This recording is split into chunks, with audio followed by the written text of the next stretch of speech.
Hello, everybody. So I just wanted to talk very briefly about the news that Joe Biden has pardoned his son Hunter Biden. Now, first of all, I've said since the start that I have thought that all of the political persecution of Donald Trump is wrong. So wouldn't it be hypocritical for me to say that it's wrong for Joe Biden to pardon his son? So I'm not going to say that. I actually agree with this. I I'm not politically biased or go one way or the other. I think it's perfectly reasonable for him to pardon his son.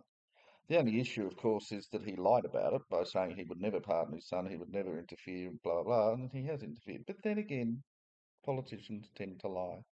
And he's explained why he did it. He said, well, he doesn't want this to be hanging over him the whole time. So, fair enough. I completely agree with him doing that. I think that what I don't disagree with this decision whatsoever.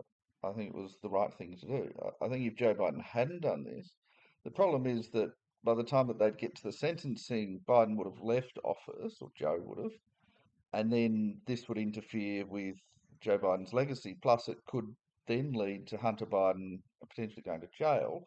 And even though what he was charged with was simply tax evasion, which you wouldn't think you'd go to jail for if you do very long, um, there were other things that he should have been charged with, and that once they're free of, the potential for Joe Biden to pardon him for everything, they would probably go for more things. And I think that he could potentially have gone to jail for a long time, and that in turn could mean that Hillary Clinton could be um, potentially going to jail. And the thing is that my understanding is that what Hillary Clinton did was not illegal, and nor was what Hunter Biden did, because these were both things that they were told to do by the sitting government, in both cases, Barack Obama. So just to highlight that, so I'm very confident that what Hillary Clinton's email server was real, and but that they were official actions, and she was allowed to do them. Now, that might not sound right, but I think you are allowed to do those sorts of things, at least in USA. That's my understanding of it.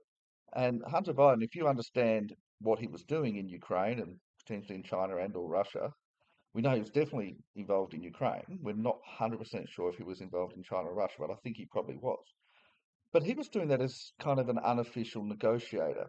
Now, there's not very much doubt, really, that Hunter Biden did engage in corrupt activities, but that was okay because that helped to uh, reach under the table agreement between USA and Ukraine, which they needed at the time because that gave them leverage over Russia and potentially over China too.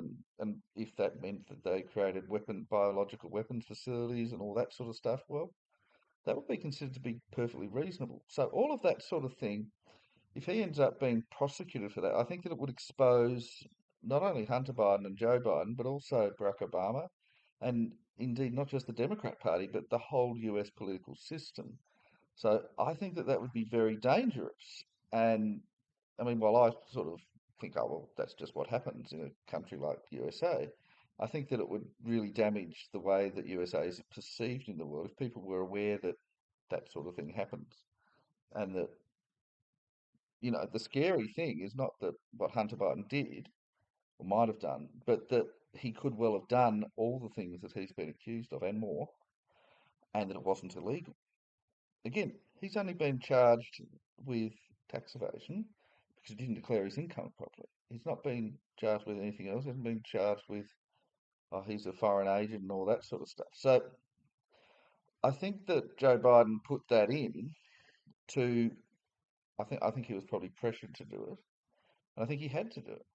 Now, what this really means in a realistic sense is that the whole thing, well, first of all, the first impeachment against Donald Trump was corrupt and should never have been allowed to go through. But I think realistically, impeachment as a process is corrupt, at least how it's done in USA, at least how it's done towards presidents, because it can only work if you don't control the House of Representatives. If you control the House of Representatives, assuming that they don't betray you, you can't be impeached. So Donald Trump now cannot be impeached unless he loses the power of the House or they go against him. So that's itself incredibly corrupt because it's a popularity contest. It's on political party lines. And if you look at it really, I mean, he was impeached, but then he won the impeachment. And that was only because he didn't have the House, which was only because he lost the popular vote and yet was still president. And that's because of the Electoral College, which again is corrupt. It's not, you see, it's not necessarily corrupt by them having, okay, you get so many votes per, or so many Electoral College votes per state, and then they all go to whoever the winner. But the fact is that there's two states that don't do that, and that shouldn't be allowed to happen. If all states did that, it wouldn't be corrupt. I mean, in Australia, we have essentially an electoral college thing, but each state works so we just have seats. We don't have, you could win Victoria and get 35 to 26, or you could win Victoria and get 50 to 2, or whatever the numbers. I'm not sure of all the numbers. So, and that's the thing, and that's probably how it should work in USA. And then you'd be unusual to have someone win and not get the popular vote. So you wouldn't be in a situation like this. So it's all a very bad system, and I think the impeachment system needs to be twigged. And I also think that while you can pardon yourself, you should never be allowed to do the kind of political persecution that they did on Donald Trump, which essentially was to stop him running for office again. I mean, that's the bottom line of it, the whole thing. And I'm including the civil ones with this as well, because they were very minor issues and they had to change the law for them to become issues. In other words, if this was 10 years ago, with the exact same situation, Donald Trump would not have been persecuted or prosecuted for any of them. Now, I'd say that with an asterisk. There's two that he might still have been prosecuted for. So let's say he'd never run from office, but still did all the same things that he did. Which you might say, well, that's not possible because some of them were in while he was in office. But let's just assume the same level of things, same sorts of things. What are the cases that he would have been tried on? Would he have been tried on the E. Jean Carroll thing? No, because they had to change the law to do it. So whatever might have happened there, and I'm not saying that I know for sure what happened because I wasn't there, but I do know he would not have been able to be prosecuted. And also, if he had been able to, he wouldn't have been able to be found guilty because of the rule of law. So, of just the way it played out. And I'm not going to go over that. There's legal channels that have looked at that. But that one wouldn't have happened. The Stormy Daniels one, now we have had cases like that here in Australia, and we have had people found guilty of that, and they get fines. Now, in theory, if they misuse the money for their own personal gain to make themselves rich, they can be unable to hold office for a period, and that has happened here in Australia. But it's not a crime; it's a civil issue. So, in other words, he'd have to pay back or pay a fine, which he'd have to pay the money back.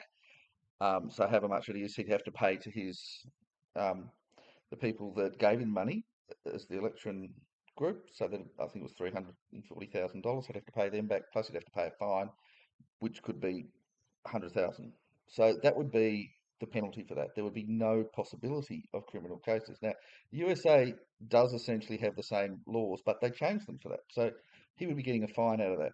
And the only other one that's any chance of any kind of prosecution is the one with the undervaluing assets one. Now, the thing with that, I think he was actually guilty, and I think that they could have gone ahead with that if we were 10 years ago, and that's probably the strongest one. But I think the level of penalty was way too high. It actually reminds me of the Alex Jones one, which, and I know there were two cases, and one of them was quite a reasonable amount, $10 million, and the other one was 1.4 billion. And you're like, huh? Shouldn't they both been 10 million? That would have been like a reasonable sort of amount. And this was also sort of a ridiculous amount. In fact, the E.G. and Carroll one, not the initial judgment, that was 10 million. That seemed reasonable. But the eventual part, that was just a stupid amount. Sometimes the judges just pick figures, random few figures. But of course, the E.G. and Carroll one should never have been found guilty. I just have to say that. Stormy Daniels was very much a technicality and should have been a fine at worst. Um, the overvaluing and undervaluing assets, I think was a very minor thing and should have been a small fine, not this ridiculously huge amount. So the other ones, not even worth mentioning. I suppose the Georgia one, you could have said, well, maybe, but mm, it was very much a technicality, and I think that realistically, it was, I mean, it was similar to his conversation with Zelensky about Ukraine, which was, he was allowed to do that. And it wasn't, it wasn't what people have said it was. So the thing is, so if we were talking about Hunter Biden and we're saying, okay, his father wasn't the president, wasn't a political thing, would he be prosecuted for that? And I think it's a similar situation to the Hillary Clinton situation with her emails. And I think that he wouldn't be. Anyway, that's it from me. Bye bye now.